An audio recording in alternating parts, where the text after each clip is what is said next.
If you're launching anything in crypto, including NFTs, very soon you'll encounter the term tokenomics. And people will insist that it's very important. And it is. But as usual, most people don't really understand what tokenomics actually means, and so there's a lot of useless information out there. In the next 5 minutes, I'll give you a clear overview of what tokenomics should mean in the context of NFTs and how to get it right so that your project has a chance of success instead of being guaranteed to be another failure in the graveyard of useless NFTs. The most common discussions when the word tokenomics is brought up tends to focus on questions like, how many tokens or NFTs should I issue?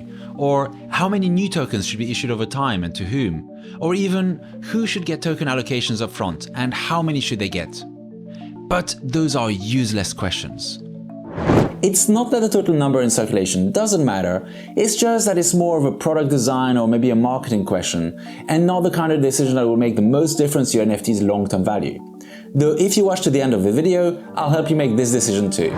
Any sensible discussion of NFT tokenomics has to begin with purpose. Namely, what is the purpose of this token?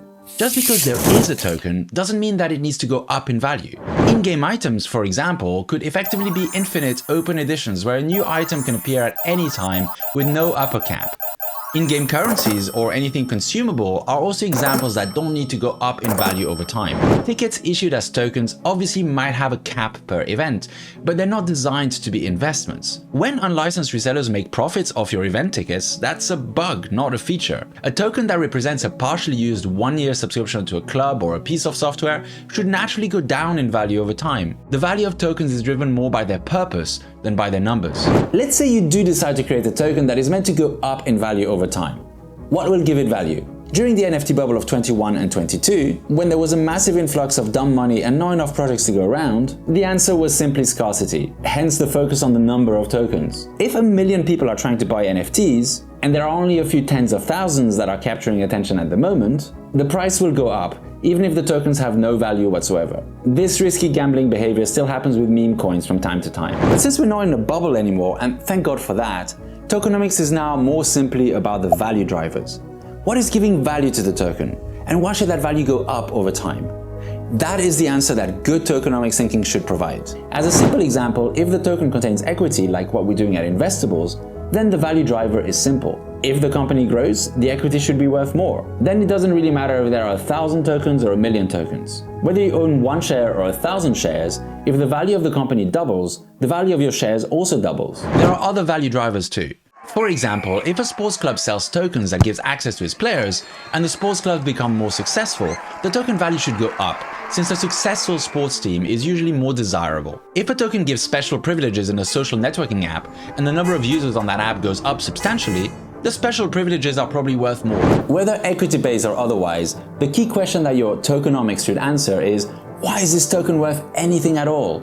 And why would its value go up over time? After all, they are just made-up digital tokens, just like this one. Too many NFT projects launched in the last few years spent a lot of time in their so-called white papers outlining complicated ways of shuffling money around between token holders without answering those simple questions. If you want your startup to issue an investment token that makes sense, you have to begin with these questions. Why is this token worth anything at all? Why should that value go up over time? If you can give clear, compelling answers to both of those, you'll be ahead of almost every single NFT project that launched during the bubble. So what about the total number of tokens? Well, the first question there is, how much are the buyers of your token willing to pay? If you're looking to make $1 million from your token sale, and you think the average buyer is willing to pay $100, then you probably need at least 10,000 tokens, possibly more, to be able to attract as many buyers as possible. Why not make the tokens just $1 so everyone can buy many? Well, because NFTs do seem to be more appealing if there's a sense of scarcity. So if you want your token value to grow in the long run, having too many might not be a great idea. That said, what counts as too many really depends on the context. 1 million tokens would be a tiny number for Facebook. It'd be an enormous number for Porsche, which struggled to sell 1,000. Some types of utility also don't lend themselves to being split amongst millions of people, like the access to famous sports players that I mentioned earlier. Put those two answers together and you'll get a sense of how much you might be able to raise by selling Investables, or any other token design as an investment. Perhaps you're not entirely sure you'd like to use tokens at all in your startup.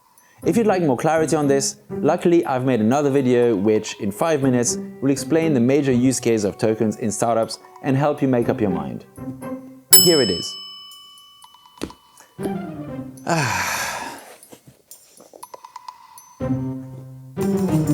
GM and good luck.